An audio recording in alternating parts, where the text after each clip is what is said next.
The National Council of Teachers of Mathematics is committed to implementing research-informed teaching that supports student learning in equitable environments. Today, NCTM TV is spotlighting the many ways NCTM is dedicated to equity in education.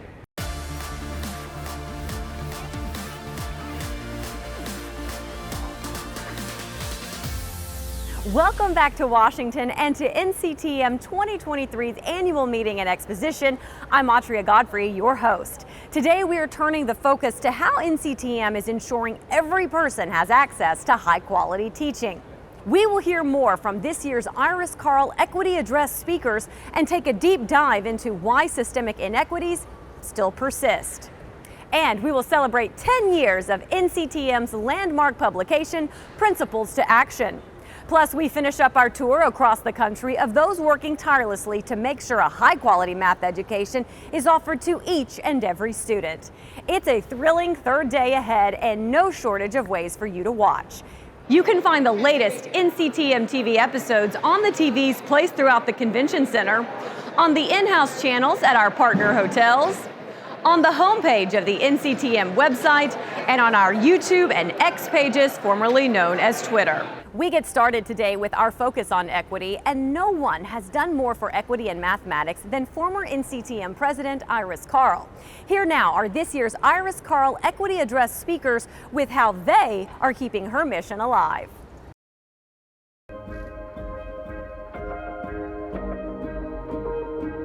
Iris Carl did so much for students and for NCTM in her efforts, and to be selected and asked for her address to speak is an honor.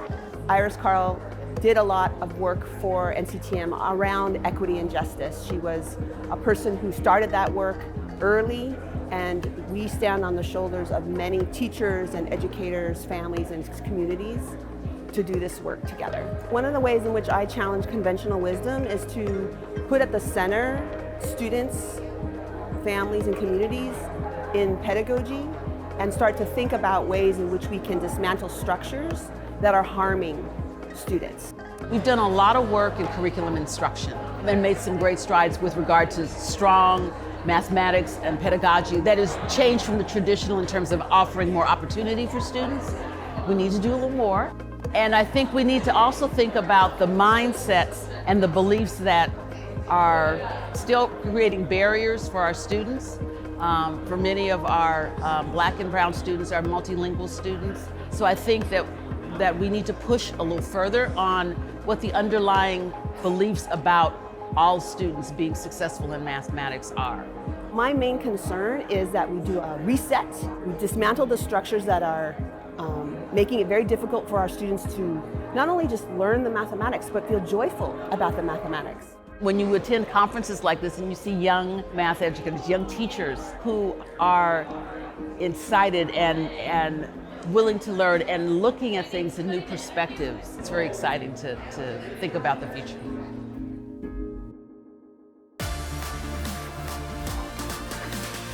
Keeping the focus on equity in education, the University of Maryland's Center for Math Education is a unique environment for math educators to not only collaborate with peers, but also invest in their local community.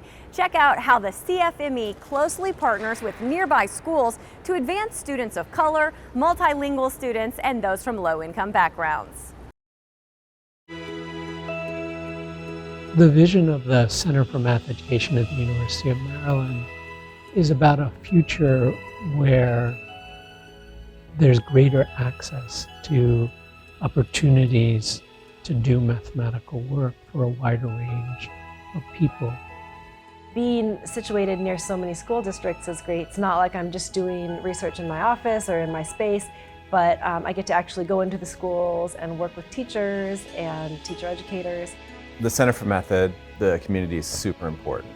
That's what's kept me at the University of Maryland. I think it's what attracts graduate students and keeps them engaged. And it's really unique nationally, I think. The future of math education, or how we can change it, it feels that is a math education that welcomes a whole human beings. And so if we can have a math education that is welcoming to everybody, then it is going to look very different.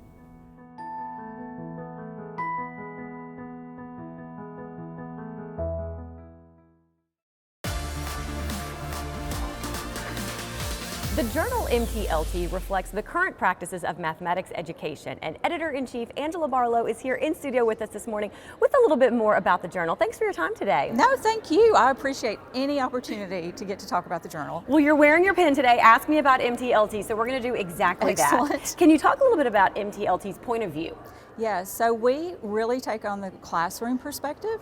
So think about any math educator, whether you are a practicing classroom teacher, a university person, pre-service teacher, math coach, math specialist, whoever you are, that you're engaged in that learning process with students in the classroom, that is the perspective that we want to share. So we are looking at what is happening to support all of our learners in learning mathematics. So when you say that you come from the classroom perspective, does that mean that you're getting feedback from students? How do you maintain that perspective? So most of our articles are written in a way that it shares the voice of students. So it could be sample dialogue and you hear that interaction between teacher and students, or it could be a video where you're actually watching that, but it's that perspective that it is grounded in the classroom because that is where the learning is occurring.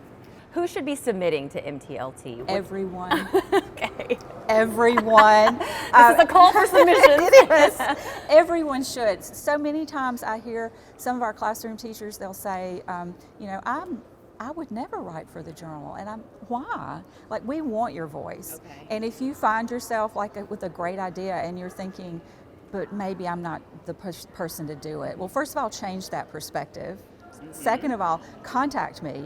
We have lots of resources that are available to support new authors, but then also find a friend. Like, it is so much fun to sit down and figure your way through this process of writing and submitting and so forth with a colleague. We're all a little bit braver when we have someone by our side. So I seriously mean everyone and want to encourage, especially classroom teachers, to be submitting their ideas. Is the number one reason that people don't submit is kind of what you were just referencing? They don't think, I'm not the right person to author this. Mm-hmm. I think that there's a myth that it's just university folks that are publishing in the journal. And we do get a lot of university folks, but what I love about those folks, and I'm one of them, right? I'm at a university, is that they're still math educators that are in the classroom. They're working alongside teachers to try and figure out how to best support our students. But I want to get more classroom teachers involved. And in fact, we have a special program where it's called MTLT Fellows. And so if you're a classroom teacher and you're here presenting this week at NCTM, we'd like to hear from you, and we'd like for you to think about applying to that program so that you can turn your presentation into a paper. If you're a novice author and you're submitting for the first time and you want a writing mentor, I'll find you one, right? So I really want that voice of the classroom teacher in the journal alongside the math specialist and the math coach and the university person that are writing for us. So for someone who might be a little bit timid, they know they've got a great idea, the support is there. You're going to get them across the finish line. Absolutely. Okay, so you've got the button on. For maybe somebody who is watching right now, you've piqued their interest, they have a great idea, they might like to submit something. Where can they find you? Are you set up in the exhibit hall? Does everybody have the pen on? So there are a lot of us with the pen. So Okay. if you see one of these, definitely stop and have a conversation. Okay. Wonderful. Well, thank you so much for taking the time today to share the information with us, and hopefully this was a great call for submissions. Exactly, and thank you for this opportunity. I really appreciate it. NCTM's landmark publication, Principles to Action, connects research with practice, and they are celebrating a full decade of existence. One of the things that we are so proud of 10 years after Principles to Actions was released is that it identifies 8 mathematical teaching practices that 10 years later no one has criticized. What they do is they capture what research tells us about effective teaching. I view the 8 effective mathematics teaching practices as really they could be a lens for coaches and administrators in how they view classrooms when they're in observing, as well as thinking about targeted ideas that we can develop and improve and get better at in our teaching. Yes, curriculum is essential. Yes, assessment is essential. But when all is said and done, NCTM members, classroom teachers are not curriculum developers, but they are the orchestrators of instruction. And this book talks about what is effective, important, powerful, research-based instruction. And I think that to the degree that it's used by principals and by coaches and by supervisors, we make a difference. Sometimes in mathematics, we don't admit that the teaching of mathematics needs to shift to in response to our changing world.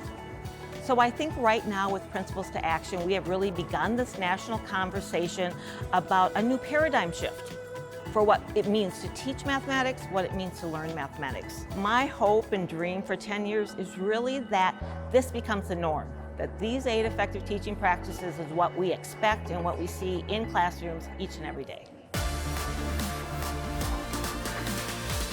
The Algebra Project is a nonprofit organization that works with teachers, schools, and communities to ensure that every child has access to quality public school education and math literacy. Specifically, the organization is focused on assisting students struggling with mathematics and intervention in the elementary grades. The Algebra Project is a curriculum and a way of thinking about math that really focuses on math literacy and student engagement and real-world learning. The Algebra Project's philosophy for the teaching and learning of mathematics is that math emerges from everyday experiences and from everyday languages. And so we seek to help students, with the help of teachers, structure that language, identify the key features, identify their own symbolic representations, which they then can link to more traditional versions of mathematics that we often find in classrooms. The interesting thing about the Algebra Project is it doesn't look the same in any 2 schools all over the nation. And that's really through this design team process, because we tailor the work that we do with each school community that we work with. I think the Algebra Project has really changed me as a teacher and allowed me to grow in my thinking of what students are capable of and what mathematics teaching should be. What we're trying to do in the Algebra Project is provide a floor of mathematics literacy for all children, and to really raise that floor of literacy which is appropriate for life and work in the 21st century.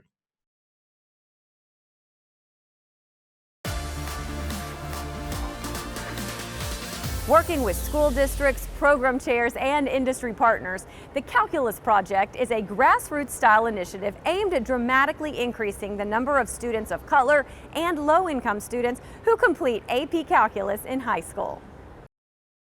The whole idea of the Calculus Project is to dramatically increase the representation of students of color in honors and advanced level math courses. I used to struggle with math, or I didn't really believe in myself because math is difficult.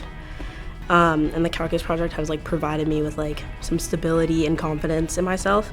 We want to make sure that we're leveling the playing field so that you can have access to academic support so that you can excel in mathematics, and that academic support does not have to be tied into the financial status of your parents. We're providing opportunities after school. What we're doing during the summer is creating an opportunity for them to have more time to learn the content, learn it in depth, so that when the school year starts, they can hit the ground running.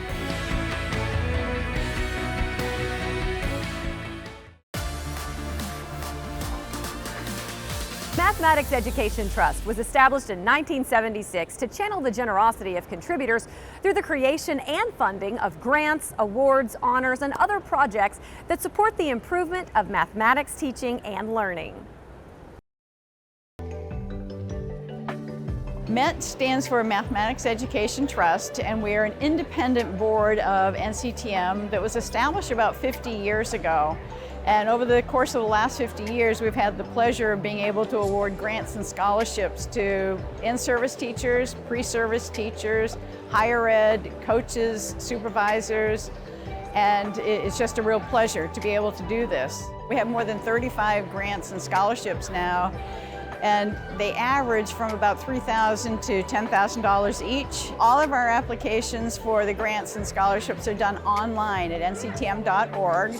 So it's an electronic process for submission, and we award those grants based upon that rubric. So it's a very easy process. We encourage people to apply. We're always looking to get a greater volume of applicants. If you have a need, I suspect we probably have a grant that would address that need.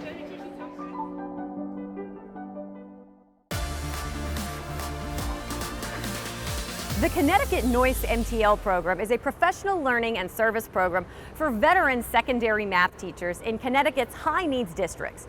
This program also aims to enhance infrastructure to systematically develop math teacher leaders to advance more equitable outcomes in Connecticut schools. The Connecticut NOICE Math Teacher Leaders Program is a 5-year professional learning and service program. It comprises 20 fellows who are veteran secondary math teachers in Connecticut's Alliance districts. We have 2 main goals for the Connecticut Math Teacher Leaders Program.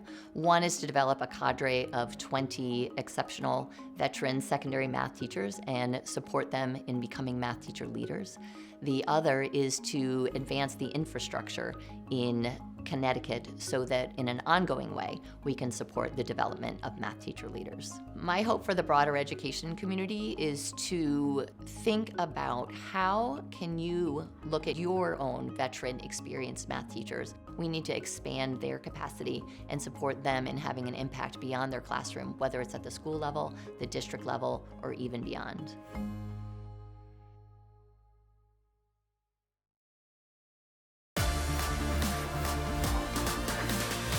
The MISTEM Network's Math Action Area is transforming the way math is taught across Michigan.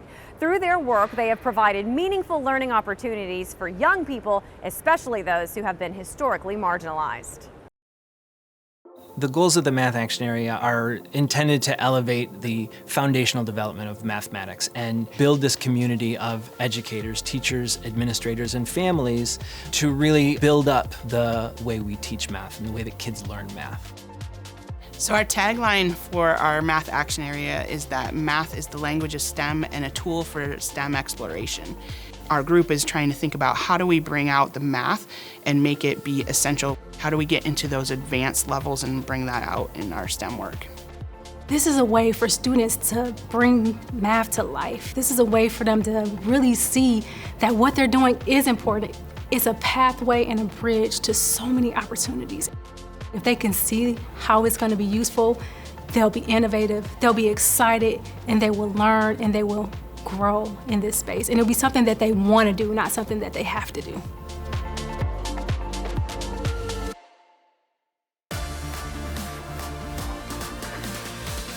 As we shift the focus to the future, we are already looking ahead to the Seattle Regional Conference, and President-elect Latrenda N is here in studio with us this morning to talk about all the fun upcoming activities in store. Pleasure to have you.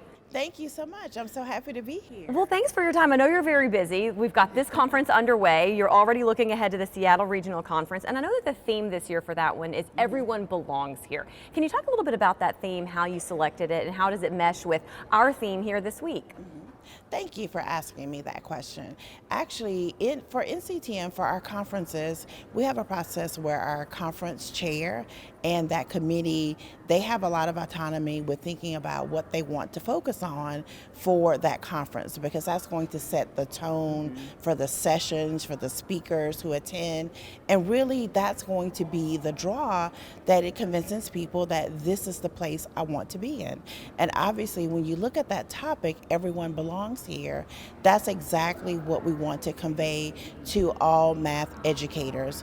And so one of the reasons why that particular program committee chair chose that theme is there have been times in history that everyone has not felt as if they belonged in math. How many times have you heard someone say, you know, I'm not a math person, you know, that's just not my thing? Well, there is a place in the world of mathematics for all teachers, for all students. And so we really want people to see, based on the strands that were selected, looking at those topics that presenters have been asked to speak on, that there really is a place not only for every student, but for every educator in that math world. Such a powerful message. And that brings me to my next question. You talked about some of the different strands that were selected, some of the topics that you plan to focus on. Can you elaborate on some of those? What can people expect at this conference? They can expect to see, of course, we will continue to uplift are themes from Catalyzing Change, which is one of our most recent publications from NCTM. And so where we're really thinking about not just the effective teaching practices, but also we want to make sure that students are experiencing that wonder, joy, and beauty of mathematics, making sure that students are making connections. And so you'll see those themes from Catalyzing Change, which was a series that started with high school. We built on it with middle school, and then of course we include early childhood as well. So it spans the entire K-12 spectrum, but moves into pre-service as well for those people who work in the university level, to make sure that we are addressing the needs of those pre-service teachers and the people who are actually supporting our future teachers. So they'll look to see sessions that really show how you can make connections to the mathematics that we learn in school to the real world. They're not separate entities, that it is really integrated in everything that you do, and it's a part of just nature and everything else. Right. We need students to understand that what you're learning in the classroom is applicable to real world. Exactly, exactly. All right, so for our Seattle members, what do they need to know? Can they still register for the conference? Is there a deadline approaching? Where can they go for more information? Well, the best place to go, of course, is to go to nctm.org, and that's our website, that's the hub. And so once they get to, one of the neat things about it is we have like those continuing things that will cycle through to remind folks of upcoming things. That will be one of the things that they can tap onto. But if they're not sure, just when they log into the website, one of the top headers is conferences. And so when they click conferences, one of the first conferences that's going to come up is the Seattle Regional, because of course we're here at the annual, so it will be put to bed by Saturday. So that means that they will see the Seattle Regional. You'll have information about registration. They'll have information about the strands that we're focusing on, and they really can start planning what I want to focus on at this conference. And they'll get a preview of some of the speakers, the featured speakers, and things like that, so they can look for some of the math superstars that they actually want to, see and hear from, and things like that. Okay, nctm.org. Yes. All right, well, thank you so much for your time this morning. Best of luck in Seattle. Thank you so much for having us.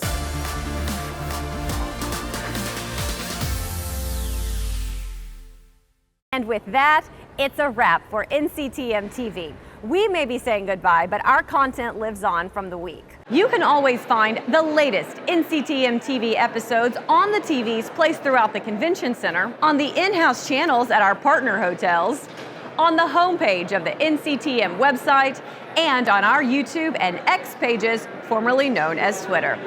Thanks so much for your time this week. We hope that it has been just as engaging and rewarding for you as it has been for us. Enjoy the rest of the annual meeting, and we hope to be right back with you again next year. Until then, have a great one.